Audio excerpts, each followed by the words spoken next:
parents calling me all the time, asking me for advice on what to do about their kid that suddenly is turning against Israel and separating themselves from Zionism. And it's really hard because the young people really don't realize that my generation, the reason I grew up pretty much without any anti-Semitism in my life is because Israel existed. So all those people were fighting a war so that I could be safe in the diaspora, which is what we call, the Jews outside of Israel or the Jews that live in the diaspora.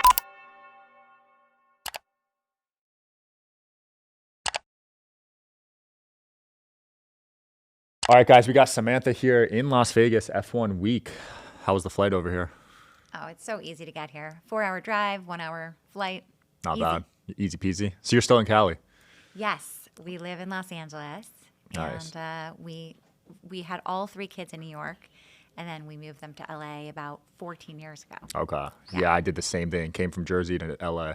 Really? Yeah, it lasted 5 months. Okay. It didn't last long. Why did it end? COVID. Okay. I hated it there during COVID. Yeah. But I still go there once a month to film. There's a lot of good people out there. Yes. I don't know if I'd live there, though. A little too liberal for me, I think. I don't know. It depends on where you live. I think it's just a weird place right now, just with the government. Yeah. The way it Yeah, is. there are good parts for sure. I like Orange County. Stuff like that. LA is tough right now, especially. I mean, I think you know that our home burned down in January. Sorry to hear that. And it's hard not to blame the government for what happened. And so it's kind of weird to live in a city where you feel like you're governed by people who are incompetent. Yeah. Well, I saw there's some investigation on the state of Cali now for the homeless thing, right? Yeah. Did you see that? I mean, and that's even different because I think having no water in the fire hydrants, that's like something you just don't expect, right? You just kind of, there's like an assumption if you live in America that, the police will come if you call and the fire trucks will come if you need them. Yeah. And that didn't happen. Yeah, that's awful. Yeah. Were you at the house when the fire started, or where were you? Yeah, we were, but we thought we were escaping smoke, so we didn't even bring anything. I mean, we had lived there for 14 years, and there had never been any fire anywhere in the Palisades that was an issue. It was always, we were evacuated before for smoke, but never for fire. So it was kind of an assumption that we were in a safe area. I mean, if we were in Malibu, we would have known that something terrible would happen because Malibu has a lot of fires, but not the Pacific Palisades. So we thought we were safe, and we just packed for like 1 or 2 nights. Wow. And left every single thing behind, every old picture, everything my late mom left me. I mean, everything we've ever had. Yeah. And unfortunately, it wasn't just our home. As one of my children said, it was every childhood memory because their school burned down, the dentist we used to go to, every place that we frequented was gone, even the place I used to hike in COVID. Wow. So it was it's hard to sort of comprehend losing an entire community, not just your home. Yeah. I think.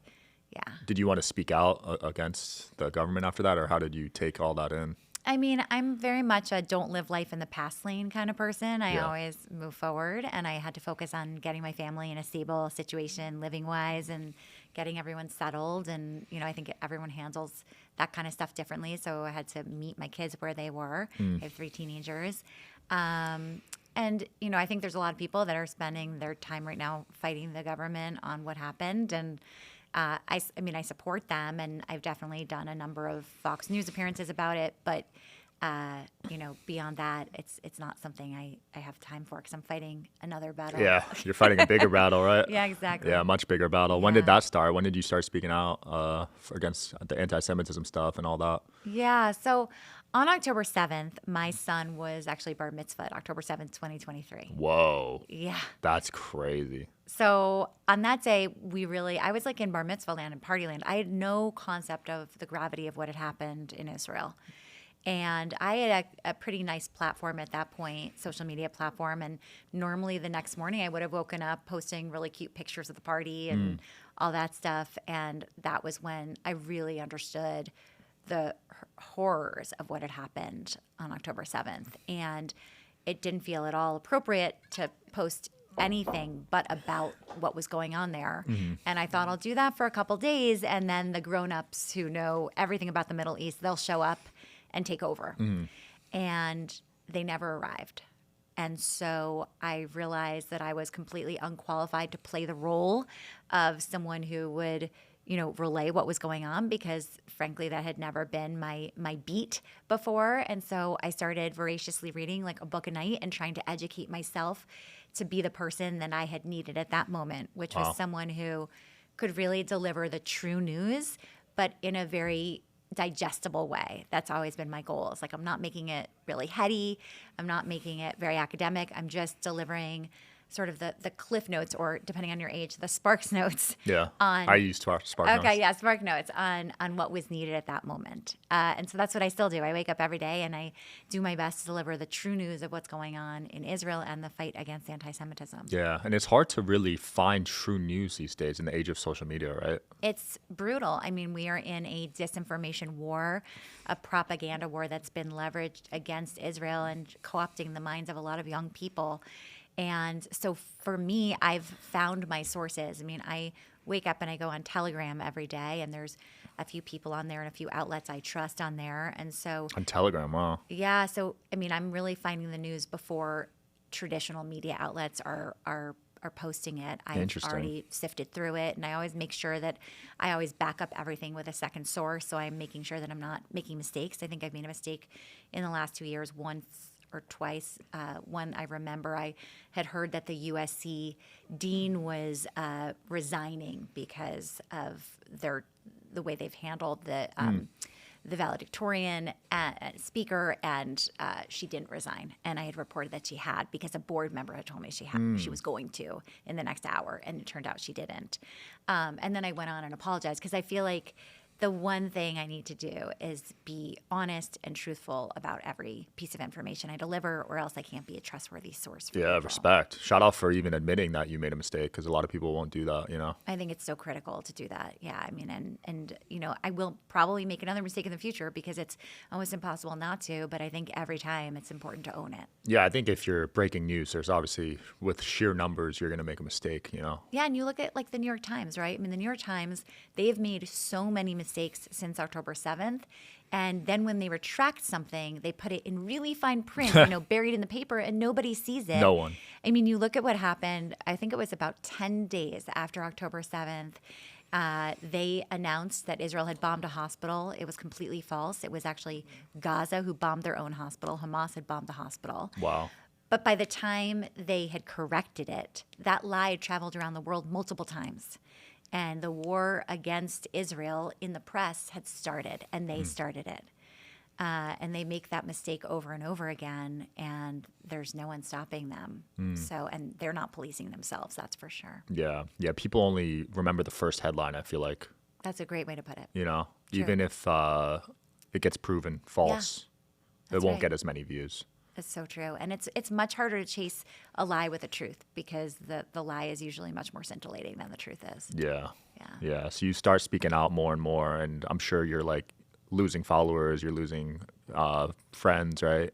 It's funny. I'm always been a huge optimist. I don't think I could do this work if I wasn't. And I feel like I have gained so many more friends since October 7th than I have lost. Really?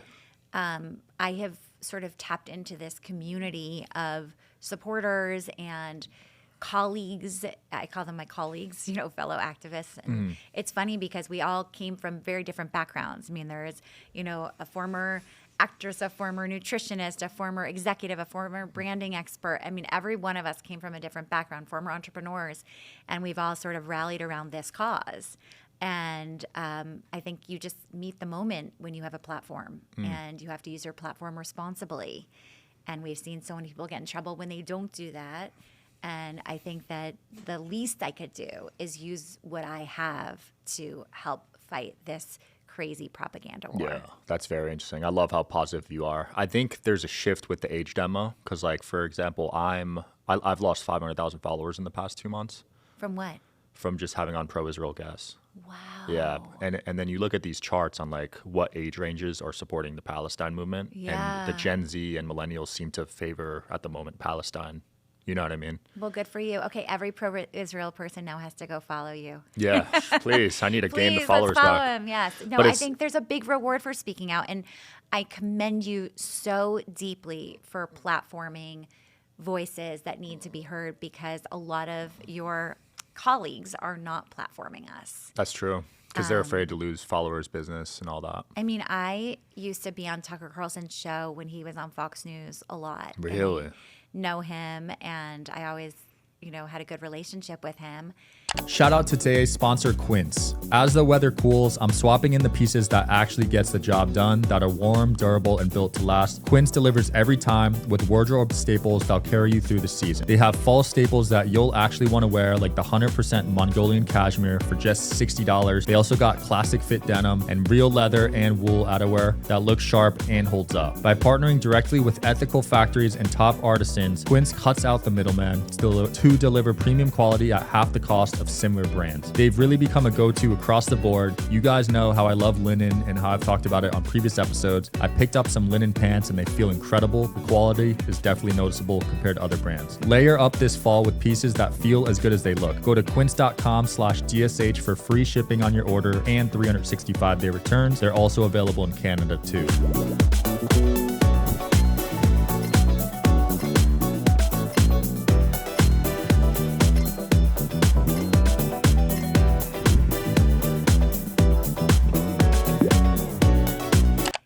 Recently, I reached out to him and said, "You really need some more Jewish voices on there. How about mine?"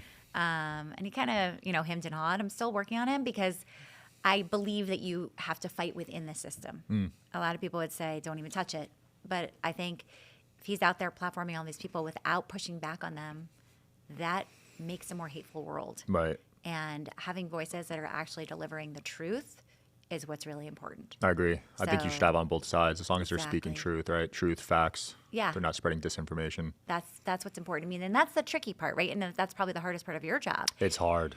Is that like someone will come on and say something, and if you're not expected to be an expert in every single subject. I've had on so many experts in their subjects. I Right. can't verify it. You can't verify it, and then in real time, it's almost like I almost equate your job with like being a moderator of a presidential debate. Literally. I Right. would need a full-time fact checker. Right. In real time, in your ear going, "That's not true. I just looked on ChatGPT and that's not true." Yeah. You kind of need that. That's why It's wild. Rogan has Jamie, I think. Yeah. Guests can't really BS on there. Like, Right. I mean, I guess they can, but it's harder. Sometimes you let them. Yeah. Yeah, depends. sometimes they slip through. It's inevitable, right? If Yeah. they sound really convincing, you just believe it. Right. Say it with authority and people believe you. Yeah. What do you think happened with Tucker, with Candace, with people that have kind of flipped sides? I mean, I think a lot of them, I'm not going to name names, but I think there's bad actors behind them paying them. I think if you can look at Miss Rachel, right? She's a very popular, you don't have kids yet, but I've heard of her. Okay, she's like the Mr. Rogers of this generation in Yeah. some ways.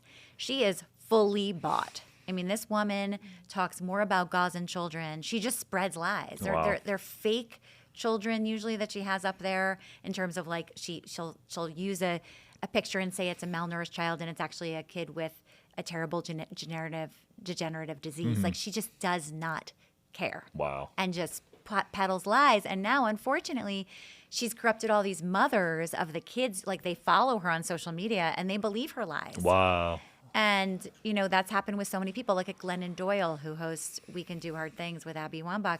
I mean, she is peddling misinformation on every podcast and is unchecked. And these people, I don't know what motivates them. If it's, I like to believe it's not just pure Jew hatred. I believe gotta be most money, of right? the time it's money. Yeah. Yeah, because the influence is shifted towards these creators now, right? Yeah. So these guys know they have a big audience and they're willing to pay for messaging. And it's brilliant, right? Because what they do is they'll pay someone to talk about this issue 10% of the time. So 90% of the time they're doing kids TV or whatever it is that they're doing. So it looks natural. Exactly. Yeah. I get hit with a $7,000 comment every video now. It's I'm sure you do unreal. too, right? I mean, listen, it was such an unfortunate article that was written. It's obviously BS. We'd all be like raking in the money if every time I post multiple times a day. Yeah. Get Were you on that $7,000. list? I didn't see it. It was like No. 20 people, right? No, and frankly though, it's unfortunately polluted our entire world because we've all gotten it. I mean, we're Yeah. a very small crew, and a lot of my friends were on that list, and Really? it was a lie.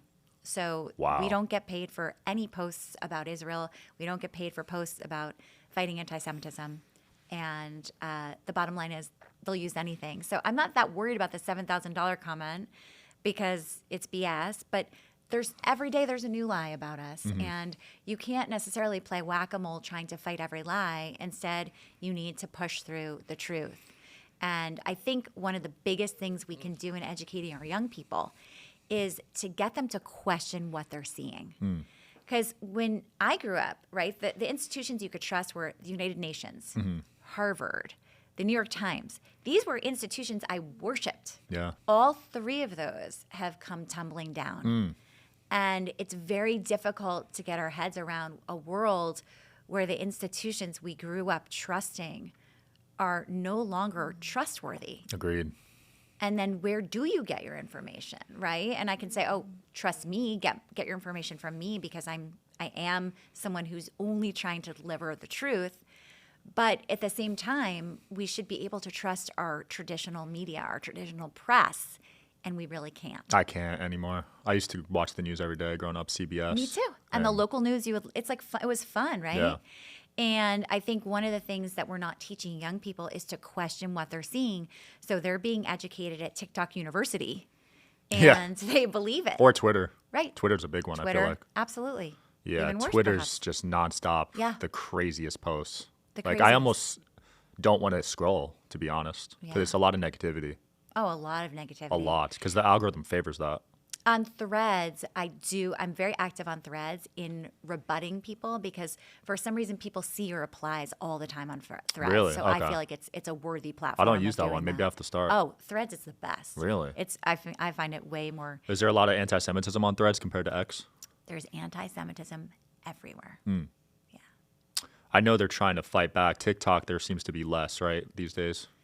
They say that. I mean, I get hateful comments and death threats every day, but Wow. I just keep going. On TikTok or? Every platform. Jeez. Yeah. TikTok is perhaps the worst comments, but it's very easy to block those people. They make it really easy. So you can just quickly whip through it. I get a lot of hate, and I think it's gotten way worse in the last few months, I've noticed. Wow. I don't know what's happening, The but last few maybe months. the hate in the world towards Jews has just gotten, I feel like I'm a barometer for it, and Yeah. it's gotten much worse. That is crazy. So it's going to keep getting worse then if this war Yeah. continues, right? I think that right now, I mean, for all purposes, the war is kind of over, okay, as we knew it. There is a peace deal on the table. We just had this big evolution in the last few days where Trump got, all these countries to agree to this kind of governing body that would help reconstruct Gaza over the next 2 years. And really the most important part about it is that they all agreed to disarm Hamas. And we have to remember that anyone who is shouting Free Palestine is literally cheering for Team Hamas. They just don't realize it most of the time. I mean, That's crazy. I'm of the belief that most people who are shouting Free Palestine have no idea what they're shouting. It's not that they hate Jews. They truly don't realize they're cheering for a terrorist regime. They've been programmed, right? They don't even realize. They don't question. Listen, if you and I were in college and we just became friends and you said to me, hey, do you want to go march for freedom? Sure, I love freedom. Yeah. Why wouldn't I? I mean, they have a great brand, right? So, and if you're not, well-versed in geopolitics, you wouldn't know what that even meant. Sure, I want Palestine to be free. That's just, game over. Absolutely, I'll join you. And these people have no idea what they're joining and no idea what they're fighting for and no idea that the Palestinians have turned down every offer for independence and land that they've ever received. People don't realize that. And so we're in this war against ignorance. And fighting that every day is become my mission. Yeah. I'm sure every day you're dealing with hate comments and Yeah, I mean, I always say, live for the lovers, not the haters. And I really believe that. I just block. And, I'd love to see your block list. It's got to be oh, my gosh. pages I can't long. even imagine. Yeah. if they ever come after people for blocking too many people, I'm Yeah. first on that list. Yeah. I don't answer. I get hate DMs and comments. I Yeah, just what do you never do? answer. I try to not think about it. Yeah. Usually it's coming from someone I don't really value, to be honest. Also usually coming from bots. I mean, when you Bots are click on anonymous. them, there never is a photo. And if there is a photo, if it's usually grainy or blurry Yeah. and they don't have that many followers, it's almost always a bot. Literally, almost always. If it's a comment from someone I respect, then I'll take it serious and I'll Yes. actually think about okay, maybe he Yeah. has something here, but usually it's not. Right. Exactly. It's like a guy with 100 followers, fake profile picture. Yeah. The bot farms are nuts these days. It's wild. I mean, and there must be a way to somehow stop that. You keep thinking like Facebook's going to figure it out. I don't understand. They always figure it out, and then they come up with a new method. It's Yeah. going to be an ongoing thing. Yeah. And now with AI, it's probably so easy to just make 1,000 accounts. Wow. You know, so I don't think it'll Yeah. ever end. Yeah. I know Elon really wanted to stop it, but even he can't figure it out Wow. with Twitter. You know, there's guys that will tweet out something, will get like 5,000 likes in 20 minutes. Yeah. I mean, we have to assume the truth eventually will prevail. I mean, you like to believe that, right? And I think the thing that concerns me most is just what's happening with young people and that they're getting so brainwashed. And I get parents calling me all the time, asking me for advice on what to do about their kid that suddenly is turning against Israel and separating themselves from Zionism. And it's really hard because the young people really don't realize that my generation, the reason I grew up pretty much without any anti-Semitism in my life is because Israel existed. So all those people were fighting a war so that I could be safe in the diaspora, which is what we call, you know, the Jews outside of Israel are the Jews that live in the diaspora. So, you know, I was very protected because Israel was there. Yeah. And Israel existed to protect us. And I don't think I appreciated that fully until October 8th. Wow. So you dealt with no anti-Semitism your whole life? Pretty much none. Holy crap. Yeah. I remember I mean, I went to college. My best friends from college were not Jewish. My 3 roommates were not Jewish. But it never even occurred to me. Like, I didn't even realize today that would be something I would think about. But then I was growing up, I grew up in New York City. I grew up as a competitive tennis player. So I was always traveling around the country. Most of my tennis friends were not Jewish. Didn't matter. It just, I mean, you know, people say they're colorblind. I was kind of blind to that stuff. And then it just, you know, October 8th was like just whiplash. Wow. Now you got Mamdani in New York City. Times have changed. I mean, Times have I changed. fought so hard to stop Mamdani. He won by a and landslide, right? I don't like to call it a landslide, okay? But I do think, listen, if Curtis Lewa had dropped out of the race, it would have been just a couple points between them. Would have been closer, yeah. I have my theories about whether a lot of those votes were real. Really? There were a lot of people, even Mahmoud Khalil, remember that dude? He's Yeah. a bad guy, but he boasted afterwards that he had voted multiple times for Mamdani. What? How? Yeah. I mean, a lot of people were recorded saying they voted a lot of times for Mamdani. So apparently at the voting booths, there was not a lot of ID checking. There were a lot of sketchy things happening. That is crazy. So I don't know what happened. I also believe that, like, listen, this guy came from nowhere. He had never held a job. He'd shown up for less than half of his votes in the state assembly, and he's never managed a budget of a lemonade stand, let alone a city. And this is who we're having running the most important financial mecca in America, maybe the world, and a city that's based on capitalism. It's based on the American dream, and we've just elected a socialist communist. It doesn't even make sense. There was something there because I would say I'm an expert on social media, like going viral. Yeah. And to see him go that viral the way he did, you need a lot of money for that. Yeah. You don't just do that. Like, I know what it takes to go that viral. I mean, we know CARE was behind him, and CARE is just designated a terrorist organization, and a lot of it doesn't make sense. A lot of it's very sketchy, and I think the biggest concern now, and the one positive, because I'm the optimist, the one positive about it is I think it's woken a lot of people up to realize, listen, the DSA is coming after your city too. They're coming after very local elections. Right. Unless you want to live in a socialist city, you need to wake up and either run for office yourself or help elect someone who is not a socialist, because the socialist experiment has never worked. It's failed in countries and cities across the world.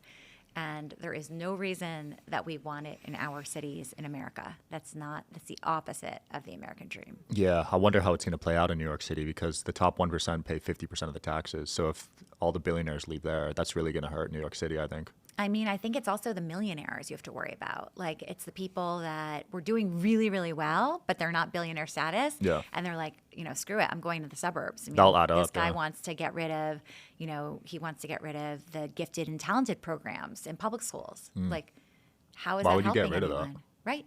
That's because he wants to socialize education. I mean, This is a very scary cliff we're on, I think. And the only positive thing, I mean, look, he just endorsed a person to take over his state assembly seat who's been in America for less than a year. What? Yeah. You can still get a job in politics being less than a year in a country? There's all these loopholes. And I mean, he does not have America's best interests at heart. He has other interests at heart.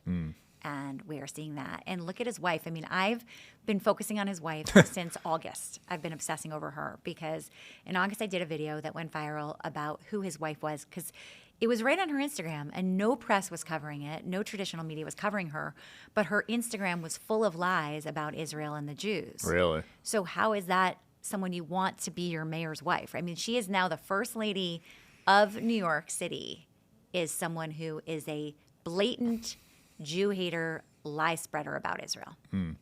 And she still has it up there. And she's been posting these things even since he took office. Wow. So, I mean, what does it say when she's spreading lies about apartheid and genocide and things that have been proven untrue? And she's spreading that on her Instagram. And her Instagram, when I started following her, was, a few, 6 months back. She had just, a few 100,000 followers or less. And now she has millions because she's the first lady of New York City. Yeah. You need a lot of budget to get to millions. Yeah. Yeah. Like, that's just the wife of a mayor. Exactly. You don't just get to millions being the wife of a mayor of You New don't York think City. so? No, I know how social media works. Wow. To get the amount of views they did, they probably got tens of billions of views. Yeah. Takes some funding. So what do you think it is? Who's funding it? That's the $1 million question, right? Because it clearly wasn't organic, let's Yeah. be honest. I agree. You need a team. You need editors. You need, Yeah. they call them clippers. It's a whole world. Like, I know how it works. You pay based off their views and you pay for performance. It's wild. You know. I mean, yesterday there was a big, you and I were talking about this before, a big protest outside of a synagogue in New York City. They were having an event and 200 protesters showed up saying globalized intifada, which means death to the Jews. Wow. And no arrests were made. Nothing was stopped. Eric Adams was overseas, and he said as soon as he gets back, he's visiting Park East Synagogue, that today they come for a synagogue, tomorrow they come from a church or a mosque. Like, he's a huge ally for the Jews and for all races, frankly. And what's it going to be like in January? I mean, Mamdani didn't say a word about it. What is he going to say? I mean, Scary. who knows? Yeah. Who knows?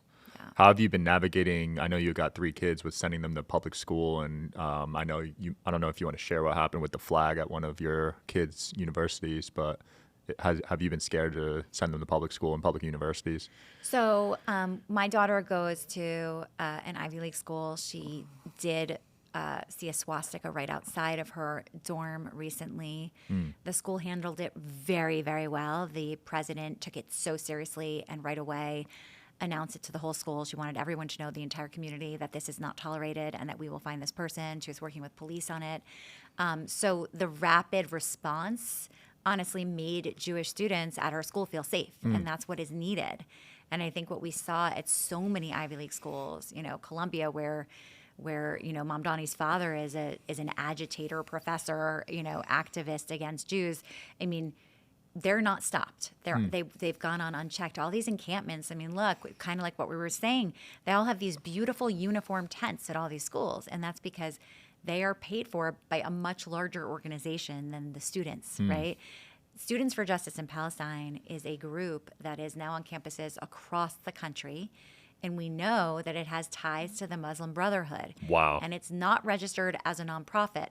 So it is fully a propaganda-led movement that has giant billions of dollars behind it. And it's run by, jihadists. And they have now invaded every college campus. I mean, Mamdani was the founder and president of Students for Justice in Palestine at Bowdoin College. What? Yeah. I did not know that. This is not an accident. These are big plans that they have, and these are the groups that started the encampments at every single college. And frankly, the university administration was just shocked by it. They had no idea what had hit them, and they didn't know that this plan has been in the works for over 20 years. I mean, the FBI was recording conversations about the Muslim Brotherhood and their plans to take over the universities and all of the institutions over 20 years ago. Wow. So I mean, as someone that just got married and wants to have kids, I personally wouldn't send them to universities at the moment. You know, I think it's really important that we have educated students at these universities. I remember saying to my daughter, oh, thank God you didn't go to Columbia. And she said, Mom, you need people like me at Columbia because you need people who are willing to speak up. And I think that's really true. We can't all just hide. Yeah, I agree. And it's why I don't believe every Jew should just live in Israel, right? We need to be everywhere, and we need all kinds of people everywhere. And I've always, before October 7th, I was a huge advocate for diversity. I still am. I just had no idea that Jews were not included in diversity. So here I was fighting for DEI, not knowing that Jews would not be included in DEI. And it's just been a shock, I think, for all of us. Is there any movement on that? Do they want to include anti-Semitism language in DEI laws? It hasn't made a lot of headway yet. I think that a lot of people are going after DEI programs and demonizing them instead of fixing them. There's a movement of people who want to fix them from within and say DEI is important, but we need to include Jewish people in that. But listen, it's a much bigger problem than that. For a very long time, it made me uncomfortable that every time there was a census, I had to, or anytime at the doctor's office or applying for anything, I have to check off white. The world treats me as Jewish, not white, right? And I don't identify as white, I identify as Jewish. But there is no checkbox for Jews. Interesting. And so when you're not included in the census, you're not included in these arenas, and there's no box for you. You're not going to be included in DEI. So that makes sense now. I think it's a much larger problem that needs to be fixed. Right. So you got to get Jewish registered as a I mean, whatever it's called. We should probably have Jews on the census because it is an ethnicity. Right. It's not just a religion. I wonder why that's not. Is it not big enough? You think, or listen? I was asked to speak to a group of Amazon employees. So there was a hostage named Sasha Truvanov he was an engineer at Amazon. Most people don't know that there was an engineer at Amazon who was held hostage, right, Wow. in Israel.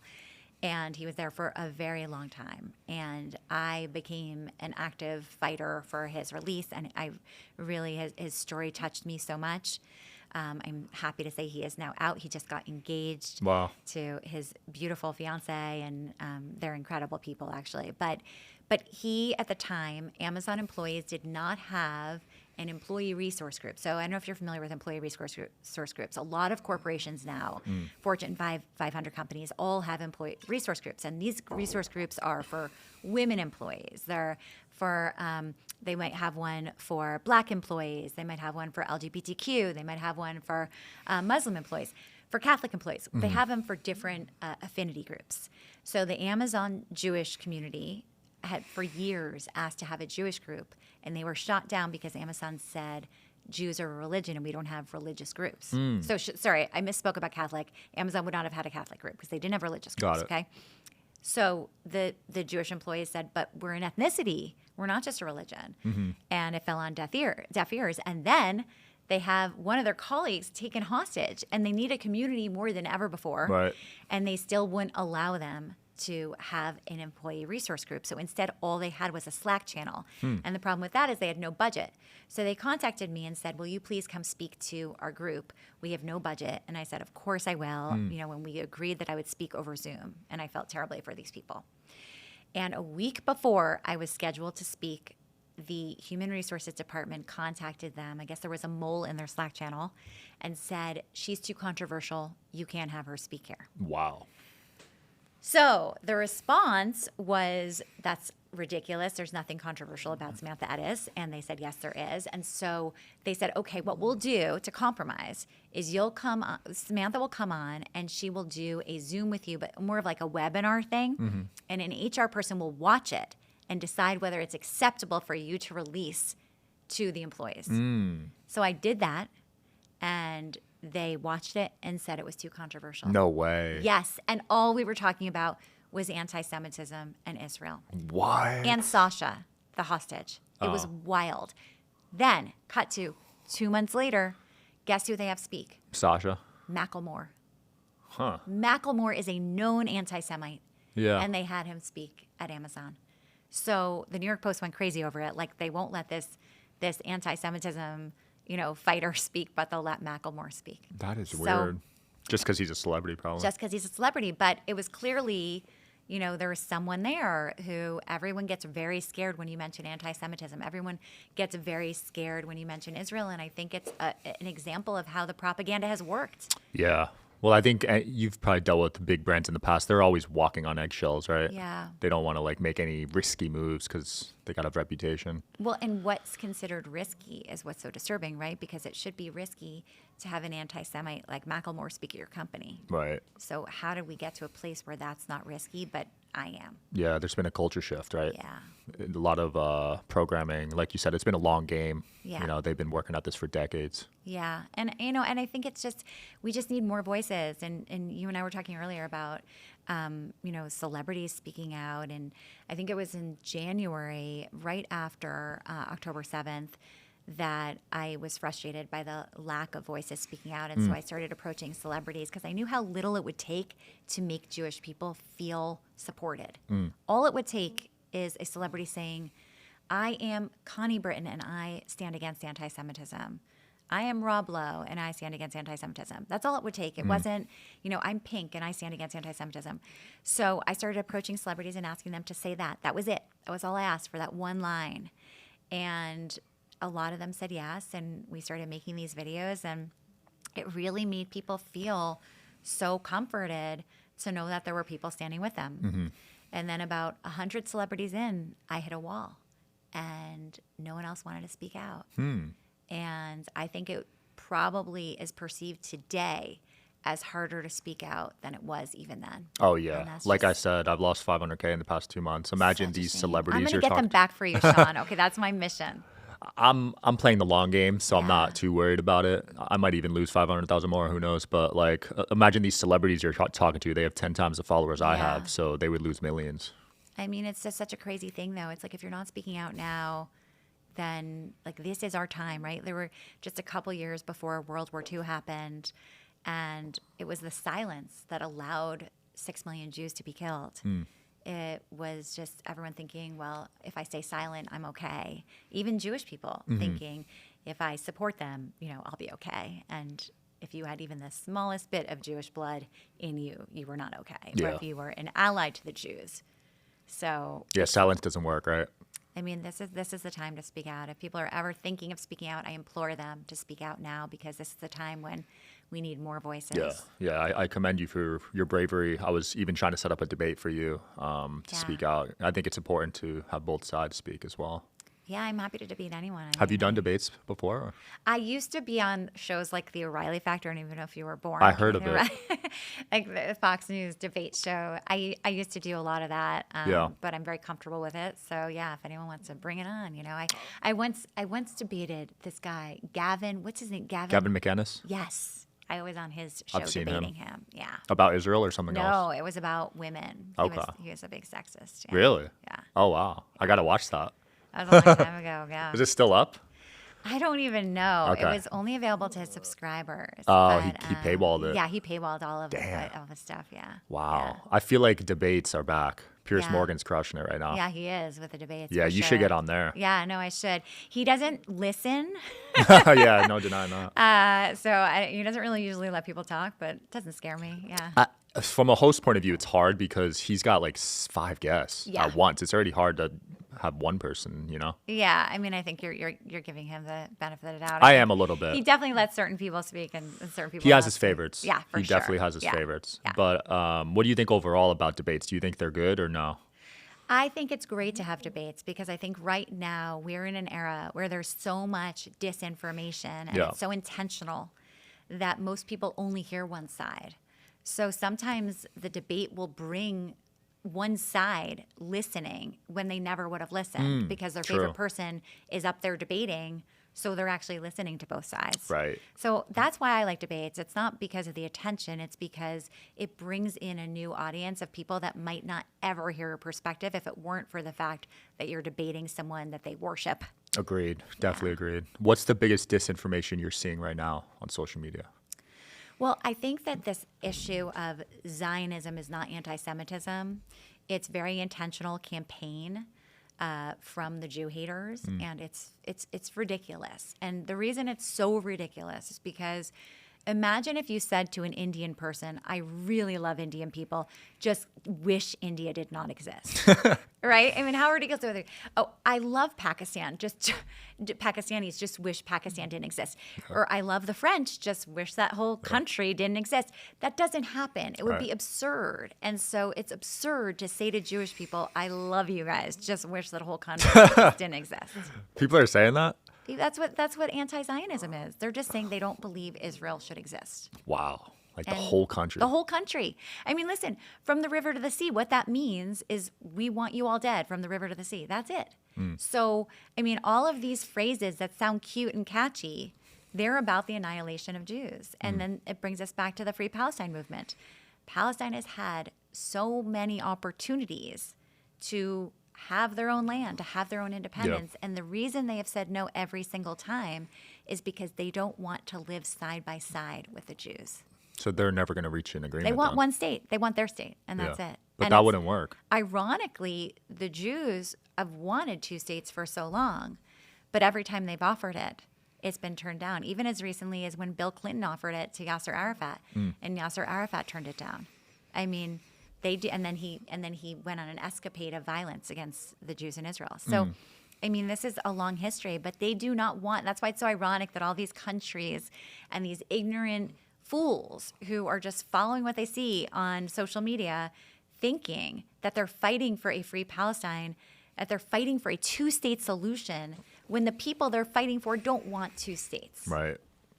Yeah. This war's brought a lot of division, especially on the right. I feel like how do you see this playing out in the future? Because we might lose 28, if this keeps dividing the right. Here's how I think. I think it's really dangerous right now to affiliate yourself with a party. I think that what we have seen in terms of anti-Semitism is originally it started on the left with the woke left, which is so ironic, right? Because, I frankly was always pretty liberal. And I always cared a lot about social services and was always very socially liberal and somewhat fiscally conservative, but it put me onto the liberal side of things. And I think what has happened with the woke left has been so shocking to me, who's fought for every possible minority and ethnicity and equal rights. It's shocking to me that they have turned into people who are now siding with really people who have no tolerance for anyone who is not a radical Islamist. So these are countries that would not welcome them. Right. And so they're fighting against the only democracy in the Middle East simply because of ignorance. Yeah, and it's then, ironic. So that pushed a lot of people in our camp, in the Jewish camp, or people who are fighting anti-Semitism. It pushed a lot of people into the MAGA world and let's go right wing. And I think what we've seen recently is that's not always a safe place to be. Yeah. We don't know if J.D. Vance is going to ever speak up for the Jews. We see what's going on with Tucker and how, he's being so widely platformed and he's not platforming any Jewish voices. So it's a very scary time to just affiliate yourself with one party. I did a video saying I'm not a party girl because it's really true. I am candidate by candidate. We have allies that are pro-Israel Democrats, and we have allies that are pro-Israel Republicans, and it's a candidate by candidate choice for me. And I think that we would be much better off if more people started thinking that way. I like that. I'm actually probably the same. Yeah. I've never voted, but I think it's candidate to candidate. Well, then why have you never voted? If I did vote on the last one, it would have been for Trump. I didn't vote. Okay, can I get you to agree on this podcast that you were going to start voting in from now 28? on? No, for even local elections. I mean, here's the thing. Local elections in some ways control your life more than national I've heard that. elections. Yeah, I've heard that. And so we need you, Sean, to start voting in every single election. My mom used to have this saying, my late mom, saying that if you do not vote, your right to vote will be taken away from you. And she sort of infused that mentality in me. And so I used to bring my kid to the voting booth from a very young age. Wow. As like a celebration. Oh my gosh, we get to vote today. And even after, the mail-in ballots came, I would still take them to vote because I wanted them to be part of the act of voting and sort of make it a habit for them. Yeah, I literally had the mail-in ballot filled out. I just Yeah, never but sent I it. mean, from now on, I really would encourage you, because you do have strong opinions, and Yeah. you care, like you just mentioned, you care about the world that your kids are going to be raised I in, do. and the schools that they're going to go to, and the way you live your life, and whether the fire department shows up when you have a fire at your, all of these things are really important, and so that's why we all need to vote. I'll start voting. Yeah, thank you. Yeah. Well, the midterms are coming up, right? Yeah, and I mean, but literally, like, even your school board election, like every single local election. Yeah. matters. I didn't even know you could vote on that. Yeah. School board election. Yeah, crazy. How does that work? They send it to you, or? I actually was listening to this obscure podcast the other day that I wish I could remember the name of it. It was like Middle East something. And they had this woman who is an evangelical Christian, and she had made it her mission to get these textbooks out of the K-12 curriculum in her town. I think it was in Tennessee. And what she noticed is that the textbooks were talking about this one incident that happened in Jerusalem at a restaurant where Jews were killed out of nowhere, and it was kind of justifying it in the textbook to K-12 kids. Wow. And it turns out that Pearson, which was the textbook company, was funded by Qatar and Jordan and Egypt. No way. So they're invading the textbooks in our public schools. So this woman inspired me so much. What she did, I think her name is Lori Cardoza. And what she did was she went to the next school board night meeting or whatever it was. It was 5 school board members. And she got a bunch of people to come with her to the meeting so that she had a team behind her who agreed that this textbook was not okay. And she brought them all in, and she stood up and she looked at the school board members and she said, you must get this out of your curriculum immediately and commit to it. And if you don't, you will not be here come time for next election. Like, we will vote you out. And all 5 of them voted to keep it in. Whoa. The next day, she woke up and she made it her mission to find 5 people to run for those school board seats. Wow. And she ran their elections for them and got all 5 replaced. Shout out to her. I know. Most people would not go through all that. Well, I mean, that's what people always say to me, but I have no platform. How can I be part of this? And it's like, that's exactly what we need. Right. We need local activists in every single school looking at this kind of stuff, because one person can make an enormous difference. Wow. Yeah. You got me thinking about the textbooks I used growing up now, if they were compromised. Yeah. Who knows? Who knows? It's wild. Yeah, because they teach history from a biased point of view no matter where you're at, right? Right. That's It's a so fact. true. So Yeah. who knows who made those and what messages they were trying to. When you're that young, you're so impressionable too. So true. I also think just in general, like, I think history is taught in such a strange way growing up. Like, I hated history growing up because I thought of it as like memorizing dates, and I wasn't very good at that. And I was always so stressed by that. And if you talk to your kids about it and say, it's actually what's happening right now will be history in 10 years, in 20 years, it makes it so much more accessible. And what I've learned now, it's like what I've learned in the last 2 years studying the Middle East. I would have loved history if I'd understood what it really meant to be studying history. Right. But I don't feel like I ever really fully understood No, that. you're right. They teach us definitions and dates Yeah. and weird facts to memorize, but not the wild. actual like meaning behind these events. Right? Like, if you took out the newspaper and you said, see this event that's happened today, one day that's going to become history. Yeah. How do you think you would write about that if you were a historian? Like, wouldn't that be such a cool way to teach? It would be. Yeah. Yeah. What's happening now is going to go down in the history books, though, right? It's unbelievable, and it's happening so fast. And, Yeah. I think this is the first war that's really fully played out on social media. Yeah, that I can remember for sure. Because I feel like when I was a kid, the Iraq War and Afghanistan, like it wasn't really on social media every hour. No, I mean, even the Ukraine-Russia war wasn't this covered on social media. It was for a bit, but I feel like this one's just taken over. It's I barely wild. see the Ukraine war anymore on my People feed. that know nothing about war have opinions about Yeah. every day of this war. That's It's just because of social wild. media, right? Yeah. Yeah, that's the one side effect, I guess. Yeah. But all these images, you don't know it's AI now Oh, with it's video, even with wild. videos. Well, it's so. I mean, the one thing I will say about the sort of pro-Hamas, pro-Palestinian activists, I consider that a synonym.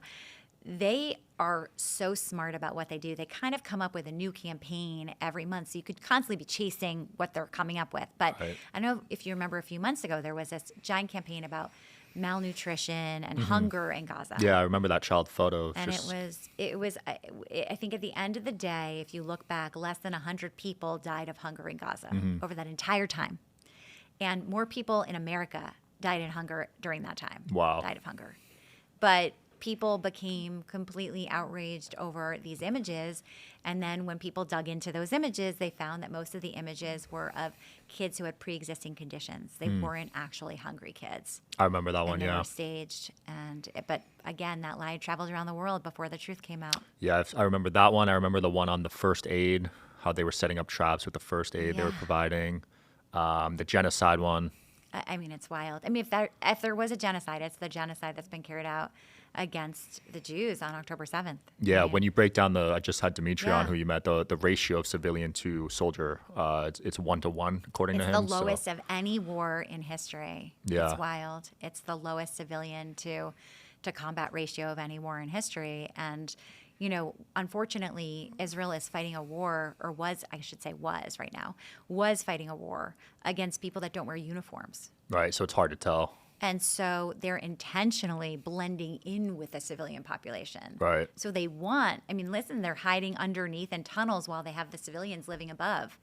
And they're using the schools and hospitals for storage of weapons. Mm-hmm. So it's impossible then not to hit that school or hit that hospital, because it's not a hospital or a school. It's a storage facility for weapons. It's a place where terrorists are hiding.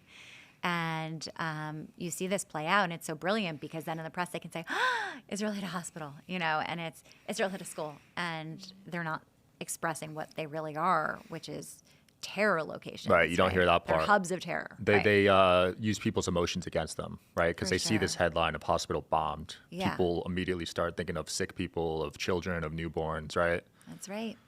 And I mean, they know exactly how to manipulate the public, and it's so easy now with AI. It's so easy now Yeah. with social media to do that. Yeah, people don't view things objectively. Right. It's just the truth, right? They'll be scrolling. They don't have the time to sit there and actually think about it analytically and see the numbers. It's funny. I remember taking a class in college. It was my senior year. I took this class. It was an advertising class at the Harvard Design School. And it was an elective. And the teacher said to us, there are two kinds of people in the world. There are people who absorb advertisements. They look at an advertisement and they believe it. Oh, you should buy this. It's going to make you look younger. And then there are people who look at it and say, how is this advertisement manipulating me? And you're questioning what the advertisement does. Right. And I remember he was using a lot of phallic advertisements as an example, because people didn't notice that they were kind of selling sex when they were selling a perfume or whatever it was. But people hadn't noticed that, and I had never noticed it before. And then you start looking at all the advertisements and you think of it that way. I think of that in the way we need to educate people, not just young people, but adults too, to question what they're seeing in the media. What perspective does this reporter have? I've gone in rabbit holes in CNN even.com and just, who is this person that was reporting from Gaza? And then you look, and that person has pro-Palestinian flags all over their, Wow. feed, and they're not a legitimate reporter. A legitimate reporter or journalist is someone who is unbiased. That is their job, That's how to it be should be. unbiased. So if you are getting your news from someone who is compromised, that's not news, that's an opinion piece. And it seems like a lot of the big ones these days are compromised. Yeah, for when it comes to sure. reporters, right? I mean, they've infiltrated the newsrooms. Look, Northwestern Medill School of Journalism, probably the #1 school still in the country, maybe in the world, they have a campus in the Middle East. So you can get a degree from Medill in the Middle East, and what are you doing with that degree? You're going into a newsroom at the Washington Post or at the New York Times or NPR, and who knows what you're reporting. I mean, the way I see it is if they can convince NBA players to rig games who are making millions a year, they can easily convince a reporter that's making maybe six figures. I don't know how much the average reporter makes or journalist, but I'd imagine it's 100, 200,000 if I had to guess. Yeah, You could on the high easily end. convince them, right? Yeah, for sure. I mean, that's something I hadn't thought of. Think about it. Yeah, they're Yeah. convincing NBA players. There's a whole scandal now. I don't know if you saw Yeah. it. Oh, believe me, I'm following it. Yeah, It's wild. and these guys are making millions a year. Some of them made tens of millions. It's crazy. Some of them were legends, like Hall of Famers. I mean, that's another institution that's been compromised, right? If the NBA is compromised. MLB just got announced too. It's wild. It's probably if it happened in the NBA, let's be honest, it's probably happening everywhere. That's one of the biggest sports leagues in the world.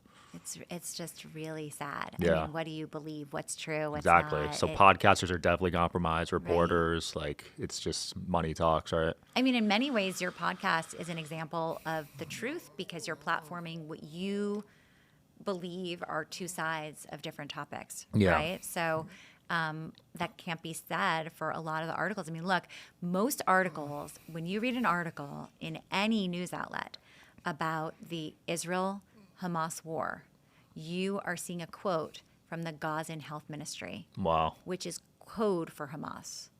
They So- control those numbers. Yeah, they control those numbers, and they're not even real numbers. Yeah, I so you mean, could just say whatever. it's like seeing a bingo machine where every day they come up with another number. I mean, the numbers are fake. Yeah. But the fact that reporters are actually using that as a legitimate thing, all they did was slap kind of a nice term on them, which was Gazan Health Ministry, Mm-hmm. and that legitimized them enough to be quoted in articles about the war. It's wild. I'm at the point now where I pretty much don't read articles. Yeah. You know what I mean? Because I know like there's going to be some bias. Yeah. And it's good to read them and point out the bias. I do that a lot because I want people to see, like, let's redline this. This is not real news. This is not the news you grew up with. Yeah, I used to really love articles, actually. Yeah. My dad read the newspaper. I would read that. I used What to paper read. did he read? What was in Jersey? I think. Was it New York Times? Oh, I think, was it the Star? What is it called? Star. The Star Legend or something? What is Something it? like that, yeah. So he read that, and sometimes in New York Times when it was prestigious, Yeah, right? Back in the course. day, 20 years ago. Exactly. But no, not anymore. And you Wild. can't even sue the New York Times. I had a guest on. She said they haven't lost a lawsuit in like 80 years or something. It's wild. Like a defamation I mean, lawsuit.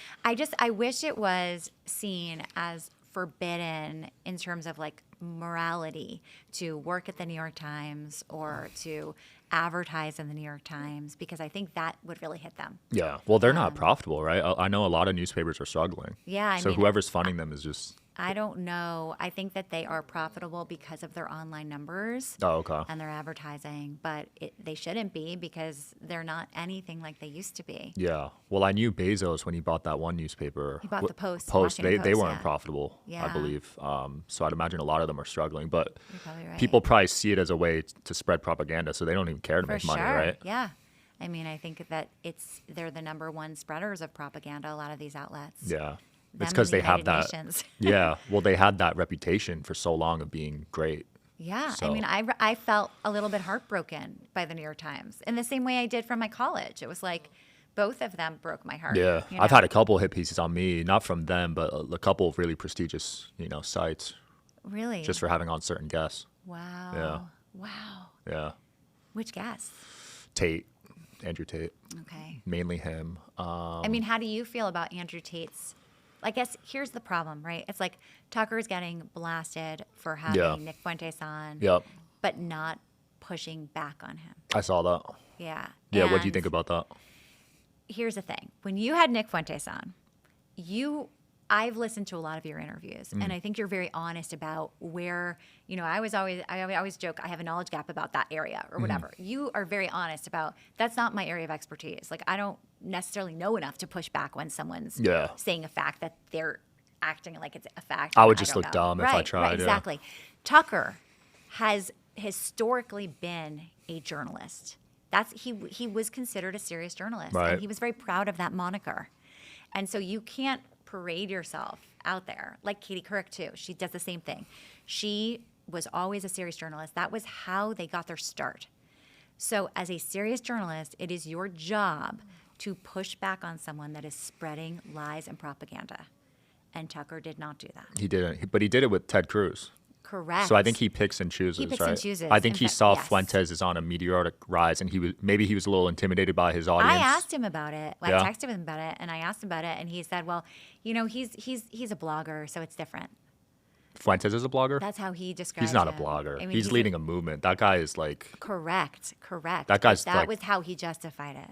yeah, I don't know if that's a good reason. Well, it's certainly not a good reason. Yeah. I mean, listen, like, you have millions of people listening to you. You have a responsibility, Yeah, especially if It you is- were a journalist. he does have the knowledge to push back. Correct. He does. He I could tell he was absolutely holding does. back on that interview Yep. for sure. And a lot of things he pushes back on. I mean, he pushes back on even business interviews. Oh He yeah, the pushed- one with the guy.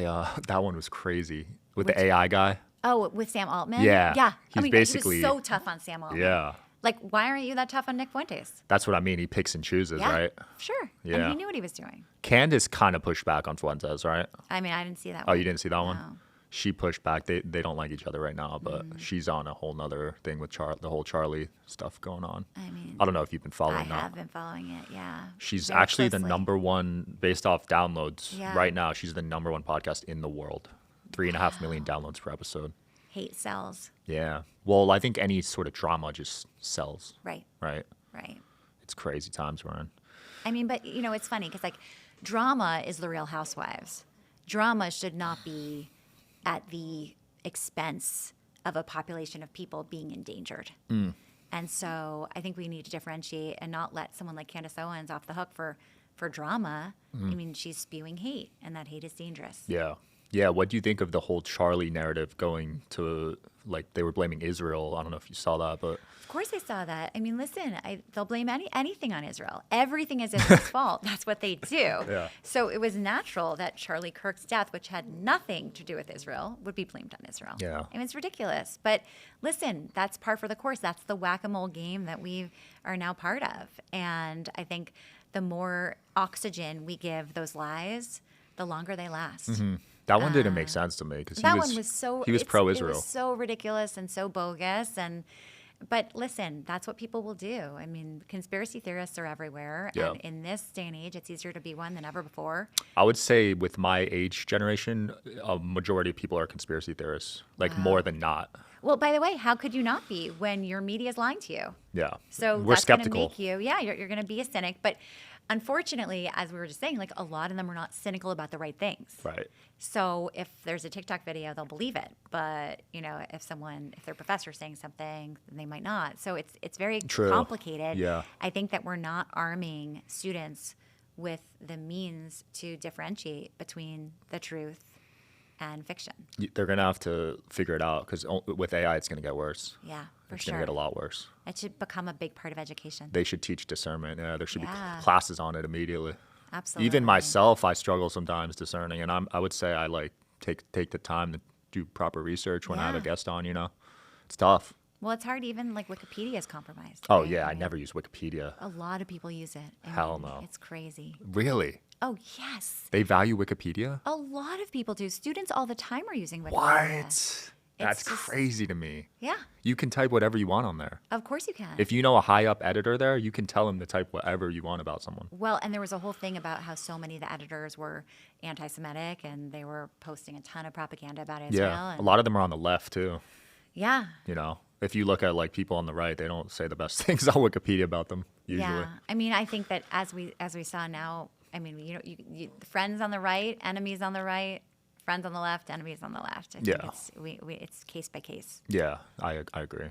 Well, Samantha, this was great. I hope the next time you're on, we have a friendly little debate. Will you be at America Fest That'd this be year? awesome. I'm not sure. Okay. What is America Fest? We'll talk about it.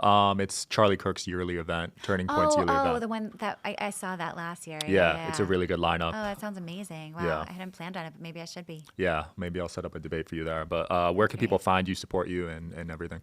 So they can find me. I'm spent all day long on Instagram at Samantha Ettus, and they can also follow my Substack, which is the Jews Letter, like newsletter with a J. I love it. Yeah. Awesome. Check her out, guys. Check out the link. See you next time. I hope you guys are enjoying the show. Please don't forget to like and subscribe. It helps the show a lot with the algorithm. Thank you.